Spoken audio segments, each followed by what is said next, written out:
makatapos sa militar ang pilason ng isa ang napatay sa enkwentro subong adlaw sa Tapas Capiz. Inibase sa gipayag ni Philippine Army Lieutenant Colonel R. Williamson ang tagpamabasang third ID. Hindi pa may baluan kung ano ang pangalan sang napatay na militar kag ang napilasan na. Ginpayang 3 kahugnat subong adlaw ang encounter sa Tapasa. Una, mga tak na alas 7 sang aga, masunod alas 9 sang aga, kay katatlo alas 11 sang aga.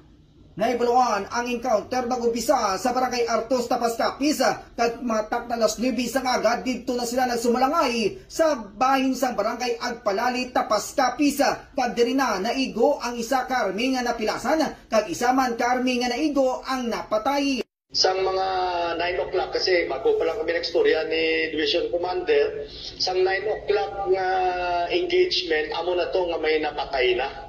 Ang sinasabi sa akin kasi, kundi may habol na kami sang una pa, sang Sabado, sang Biyernes, Sabado. So pag-abot subong Monday, nagkaroon ng series of encounters, ganyan, re-engagements. So ang naikwento sa akin, ito, meron tayong may patay.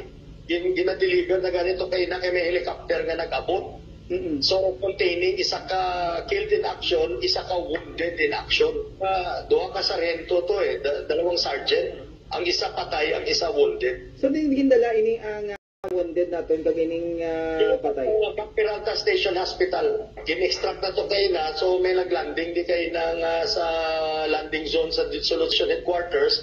Gindala na to. Suno kay nanay, residente sa Barangay Artos, Tapas Capiz, ginpayag sini nga halin sa Barangay Artos, Tapas Capiz ang lagsanay kang nagkiruhay sa bahin sang Barangay Agpalali, Tapas Capiz. Ewan nakakontak sir na nasakat sa gitalamat ko unto. Nakaslanay. Nabuntas lang mga oras?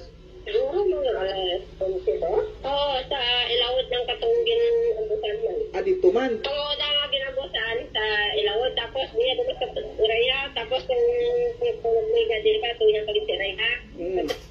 Sa subong padayon pa ang paglagsanay sa makatapos sa militar kag subuman makatapos